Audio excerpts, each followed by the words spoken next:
Ahora es noticia Brasil, donde a esta hora se desarrolla la votación de la Cámara Alta del Senado, que decidirá si da inicio o no a un juicio político contra Dilma Rousseff. Para que se apruebe el impeachment serán necesarios por lo menos 41 votos de los 81 senadores. Si es aprobado el proceso, la mandataria será alejada de su cargo durante 180 días. Quiero saludar en Brasil a Darío Pignotti, el ex corresponsal de la agencia de noticias italiana ANSA, colaborador del mensuario francés Le Monde Diplomatique. Señor Pignotti, buena tarde. Gracias por acompañarnos, como siempre, en el programa. ¿Qué ha pasado hasta ahora? ¿Cuántos votos van a favor y cuántos en contra? Buenas tardes, Daniel. Seguramente la votación será favorable a la separación del cargo de Dilma Rousseff, porque a estar por los que ya han anunciado cómo se pronunciarán, de los 15 hay 13 votos a favor de la apertura del proceso del juicio político y solo 2 en contra. En todo caso, la votación no tiene horario de realización, son 81 miembros de la Cámara Alta y esto probablemente se prolongará hasta altas horas de la noche aquí en Brasilia, quizá las primeras horas de la madrugada del jueves, pero en todo caso es un juego de cartas marcadas, porque la salida de Dilma Rousseff, por lo menos provisoria, y la asunción del presidente interino Michel Temer, su gran rival político, a quien ayer volvió a calificar como golpista y usurpador, puede ocurrir inclusive en las próximas horas, el jueves o el viernes, tanto que la mandataria hoy no salió del palacio, permaneció todo el día en la residencia oficial de Alvorada,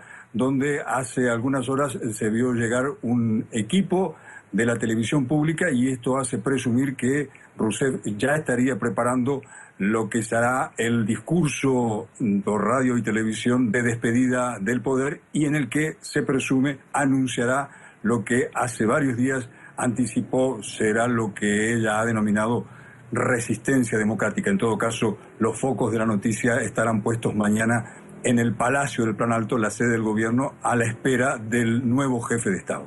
Evidentemente que así será. Darío, cuando los senadores votan, ¿tienen un tiempo determinado para hablar?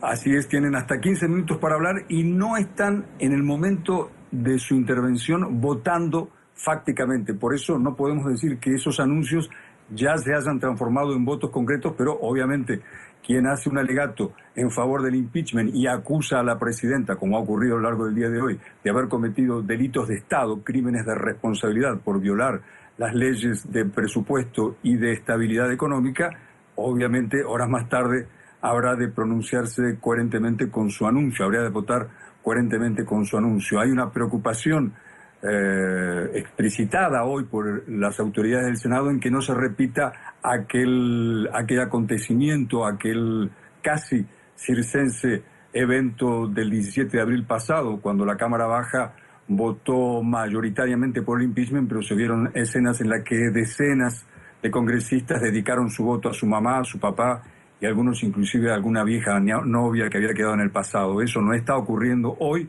La sesión es mucho más austera, mucho más republicana, y por si fuera poco, esta derrota sufrida por la presidenta, esta inminente derrota parlamentaria sufrida por Rousseff, hubo a mitad de la mañana otra oriunda del Poder Judicial, toda vez que el Supremo Tribunal Federal no hizo lugar a una apelación presentada ayer por el abogado general de la Unión, en la que se solicitaba, se demandaba que se considerara nulo todo el proceso de impeachment, en el que el gobierno ve maniobras que hacen pensar de un vicio generalizado. La más importante de esas acusaciones es que el anterior jefe de la Cámara de Diputados, el ahora exdiputado Eduardo Cunha, procesado por corrupción, habría contaminado ese proceso. Esta demanda del gobierno no fue aceptada por el Supremo Tribunal Federal, pero debemos esperar, como lo anunció hoy algún funcionario del gabinete, habrá un intento de judicializar este proyecto, habrá nuevas demandas, no solo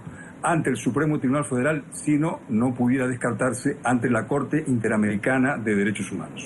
Darío, y una última pregunta, ¿cómo está la calle? ¿Cómo están los simpatizantes del impeachment y los simpatizantes de la presidenta Rousseff?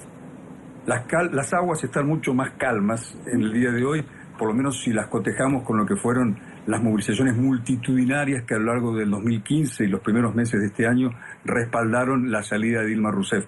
Brasilia, desde donde le estoy hablando, sigue siendo una ciudad atravesada por un muro de Berlín, una larga franja metálica de 2 metros de alto y 1 kilómetro de largo para separar a los activistas que, vestidos de amarillo, con la clásica camisa de la selección brasileña, respaldan la salida de la presidenta, y aquellos de rojo que la defienden. Pero a esta hora no hay más de 4 o 5 mil simpatizantes de cada lado frente al más de 1 millón que el mes pasado se pronunció por el fin del gobierno. ¿Acaso esto también explique que ese público que masivamente pidió la salida de Rousseff no simpatiza o no respalda con tanta convicción al inminente presidente Michel Temer? Ahora, hay quien dice, Darío, y te molesto unos minutos más, que Temer no es tan conocido, que por eso no tiene tanto respaldo, que hay que verlo actuar, y hay quien señala que simplemente es rechazado. ¿Cómo lo percibes tú? Es decir, ¿qué es lo que pasa con Temer? Es un político de vasta experiencia, con muy buen diálogo con el sistema de partidos y con los corrillos del poder aquí en Brasilia, pero alguien que tiene poca proyección como líder de masas, alguien que tenga una oratoria fogosa, alguien que sea presto a hablar en los palenques o en los grandes estadios. No es eso Michel Temer.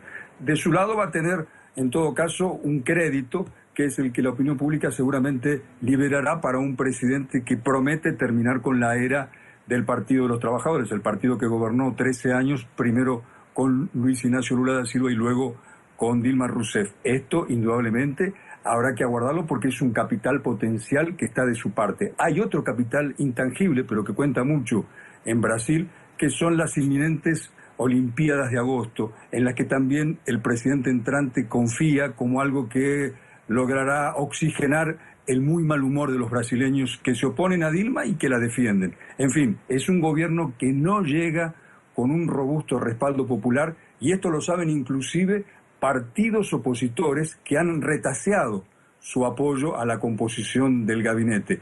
Las primeras semanas del gobierno Temer serán decisivas para saber si él logra hacer pie y reconquistar la gobernabilidad o si estamos en vísperas de otra crisis política en Brasil.